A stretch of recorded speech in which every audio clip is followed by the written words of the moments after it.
So, news of the week. FC Cincinnati continue to sign a couple of old player on their team, and this time they decide to make an offer for Ozzy Alonso and Mateus Fernandez. So, Ozzy Alonso, of course, is out of contract with the Seattle Sounders, and most likely the Sounders are going to let him go, while Mateus Fernandez is currently the captain for Liga MX side Nexica. And both of these guys are already over 30 years old, and it looked like FC Cincinnati is being interest with these guys. And right now, when you look at FC Cincinnati, it's pretty clear that they're going through a stage where they're going to try to acquire a lot of these old and veteran kind of MLS guys, and hopefully that, of course, will work out for their expansion season. And that's definitely a little bit different than the previous Medfit for expansion team of how they will approach in their first ever season in MLS. I know with Atlanta United, they pretty much decided to get all these young South American player and joining their team, which pretty much just set the standard of what MLS 3.0 is all about. And then you have LAFC decided to kind of do something similar to what Atlanta does, except they also pick up a big kind of European star name that is Carlos Vela. And then you also have the other expansion team like NYCFC and Orlando City getting big European superstar named to their team. And then you have the Minnesota approach, where you just go into the league and just think that you're happy that you're in the league. We're just going to basically enjoy our first year, no expectation, bring a lot of our USL guys to MLS, and it turns out that is probably not the greatest approach to get into MLS. And to be fair, FC Cincinnati, early in the stage of them trying to build a squad to go to MLS, that looks like was the method that they were going to use. They were going to do the Minnesota method, where they're going to get a lot of these USL guys and going to MLS and see if it actually work out. But they recently have made some moves and have recently got a couple of veteran kind of MLS guys that has done very well in the league. And yeah, it'll be very interesting to see how this way will work. Now, one thing I will say about this method is that it's clear that this is a method that they're using to prove that they are going to try to win now. And, if this does not work, most likely Cincinnati is going to completely tear this down. And that I think in 3 years' time, we will not see the same roster as we will with FC Cincinnati right now, because of how many old guys that is on that team. Now, if it does work out, then they might be competing for 2 or 3 years before they're going to have to tear it down and bring in some youth kind of talent in their team. But either way, I'm very excited to see what FC Cincinnati offer to the table. Although, as I remind you again from that video that I made about the schedule being released, or the season opener or the home opener of every MLS team that has been released, FC Cincinnati has a murderous road to start the season. Have kind of like a welcome to MLS start to their season, with them facing, I believe, Seattle, Atlanta, and I think it's either Portland or TFC that they face. Either way, they're going to be facing 3 teams that has been MLS champion in the last 4 years. They'll be facing 3 of the 4 MLS champion in those 3 games. So yeah, that is going to be really tough and really going to test FC Cincinnati early in their franchise history in MLS.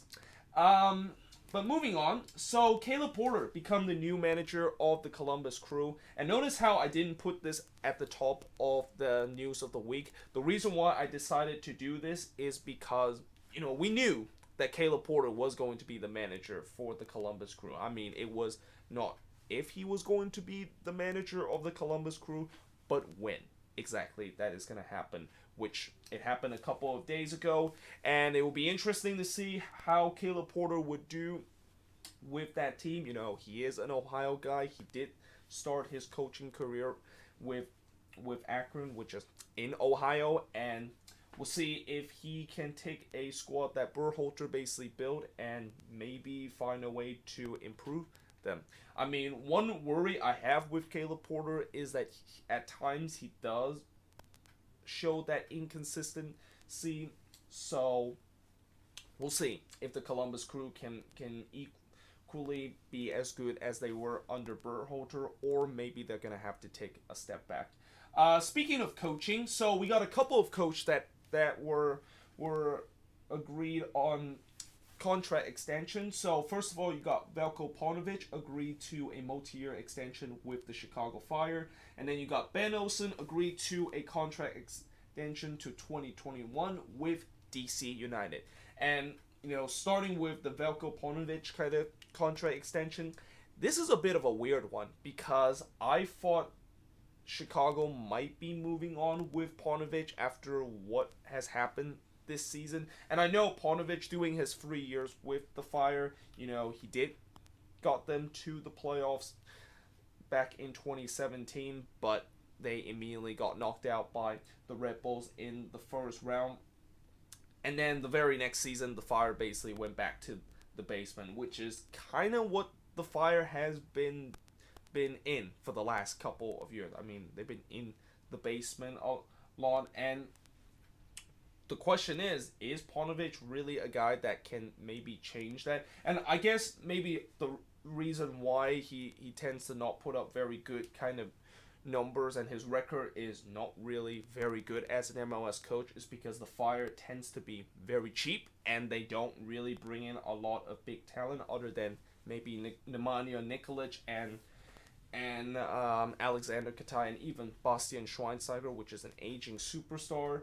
But it's interesting because I think they probably could have gone and get a high-end kind of talented kind of coach. I mean, there was definitely coaches out there that they could have signed. I mean, they could have got Scaleto, they could have got Almeida, they could have got DeBoer, they could have even got Caleb Porter, but unfortunately, they're going to be stuck with Veljko Paunovic unless they would, of course, fire him and terminate his contract. And yeah, we'll see how that's gonna end up.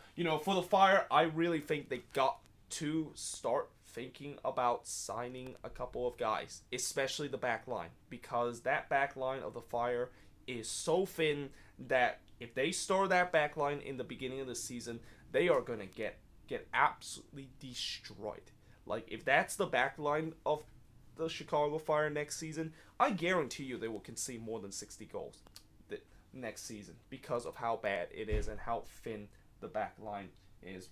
But with the Ben Olsen contract extension, this one I think it kind of makes a little bit more sense because I know that Olsen, I think a lot of people kind of didn't really give him any credit for what he did last year because of how Wayne Rooney and Lucho Acosta basically run the show. But you also got to give credit to Olsen. I mean, he was the manager of that team. He was pulling the string, and he was also a guy that was able to make sure that Wayne Rooney, with his ego, does not just completely ruin the team. And yeah, I mean, you got to give him some credit for what he did last season. And Olsen, although he hasn't really, he's got this DC team to the playoffs a couple of times, but he also got this DC team in some of the worst season in history. So he's kind of like a hit and miss kind of coach.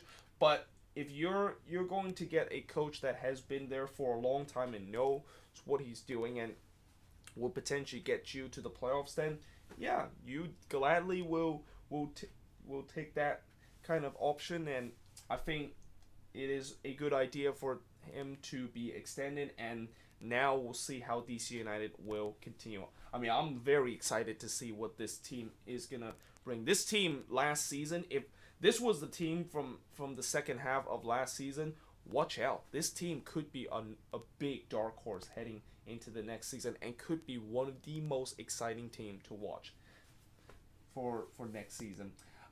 Speaking of coaching, so Dominic Kinnear is going to be remaining with the Galaxy as an assistant coach. So he was the interim manager with the Galaxy when Ziggy Schmidt, of course, got fired. Rest in peace, Ziggy Schmidt there. But yeah, he's going to be remain as a assistant manager with Scaleto, and why not? It seemed like the players love Kittner, and Dominic Kittner seems to know what he's doing as an assistant coach, and that's definitely fine with me. I mean, as much as I hate him, and the fact that this just gives me more reason to hate him now that he's joining with our rival. He's a respectable coach, and keep in mind, he is, as of now, he is the only coach. He is technically kind of like the winningest coach in MLS that is currently alive. Again, rest in peace, Ziggy Schmidt. But it's true. He is now the winningest coach that is still alive in MLS, and he's still going right now. And with him being, I'm not sure with him being interim manager, with those wins actually count to his total. But yeah, he I think he's got about a couple of years later left in his career. I mean, Kittner is starting to get a little bit old, and maybe eventually he might call it a quit. But I think with him being an assistant manager, again, the player love him. There's no reason to get rid of a guy in your coaching staff if the player enjoy playing with him. But moving on into news about GMs and stuff like that. Ollie Curtis become the new GM of Toronto FC. So Ollie Curtis, of course, got fired with the Red Bulls a couple of years ago, which was a very strange kind of decision by the Red Bulls, considering the fact that Ollie Curtis is pretty much the reason why the Red Bulls is right now. I mean, many people could say, well, Ollie Curtis, he wasn't very popular when he was there, and the fact that we still won more supporter shield without him than when he was with him. Yeah, you won, of course, I know you won more supporter shield without him, but have you seen the team that won those supporter shield? He basically built you, that team. Like, the way that he transformed that Red Bulls Academy and making it one of the best academy in the league and bringing so many good young talent. Yeah, he was the reason that does that. So this is definitely a huge signing for TFC, and knowing TFC right now, they are in a period where their core is started to age a little bit. Like, most of their guys that is in their team is on the wrong end of 30. I think Javenko is now roughly, right about 30 or 31 years old. Josie Altidore is also approaching 30 years old.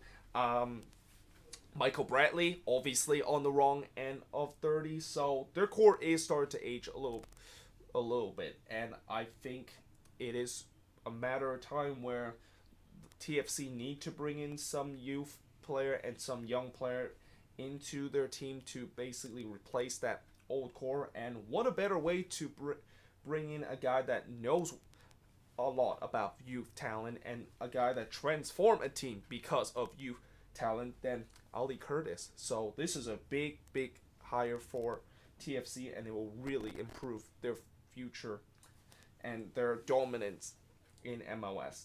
But moving on, so Kyrie Shelton is moving to SC Paderborn from SKC, and not for. It's actually from. Just a mistyped right there, or miswrote that word there. But yeah, he's going to SC Paderborn after apparently he says that he wasn't getting enough playing time at Sporting KC, so he decided to go to Europe. And obviously when a player are not going to get enough minutes with their current club, they obviously will go to another club to try to get more playing time. Although this is kind of the opposite of what you would think would happen. Usually it would be some player in Europe that are not getting enough playing time with the European team, and they decide to move back to MLS to get playing time. But nope, Kyrie Shelton, it's the opposite way around, and we'll see if he does get more time with Paderborn. Paderborn, of course, is a second division team in Germany. They're in Bundesliga 2, and I don't know much about Bundesliga 2, or do I actually follow the league, but we'll see if he does get more time there. And the interesting thing about this this transfer is that now Sporting KC, they got to think about getting a striker, because right now Kyrie Shelton was really the last striker that they have on their roster. And since they got rid of Diego Rubio to Colorado, now they don't have a striker. And I'm not saying that that's a bad thing, because under the Peter Vermes system, you don't really need a striker to basically do well. But you still need a striker to play in that team. Like, you can't just always put a guy that is out of position and just, or even put a defender as a striker and thinks that that will work out perfectly. So I expect Sporting KC to make a signing for striker, and again, this also goes back to what I said of how I think potentially the striker that they are targeting is Ola Kamara, because I've been hearing a lot of rumors that Ola Kamara is going to join Sporting KC and that they're going to give LA Iko Opara in returns of this deal. But so far, it hasn't no MLS soccer article has talked about this news, but from what I hear from Sporting KC fans, they've been saying that that is a move that they are going to. They've been report and been rumoring for a while, and we shall see if that deal, of course, will happen. And then finally, Wayne Rooney arrested for public intoxication. So, Wayne Rooney, talk about how he does have a big ego on the pitch. Well, off the pitch, it's kind of the same thing. And let's just say off the pitch, he is as bad. His behavior is as bad as he was on the pitch. And, this was an example of that, as he got arrested for public intoxication. So what happened was he got back to DC after a one-day holiday at Saudi Arabia, and he decided to experiment with sleeping pills with alcohol.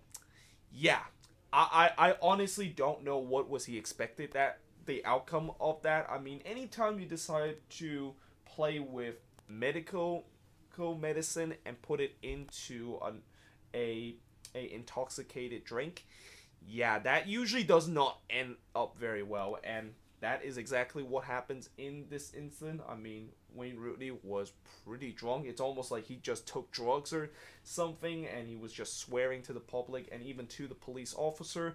And in the end, he got arrested, and he has to pay a $25 fine for public intoxication, and also some court fees for that. And we'll see if DC United will have any discipline thing that they will punish Wayne Rooney for this, and we'll see if the league will act to this. I mean, usually MLS is considered one of the most cleanest and kind of a league that is not known for players that tends to do really stupid thing off the field or have like domestic violence kind of situation, unless your name is Will Johnson, though.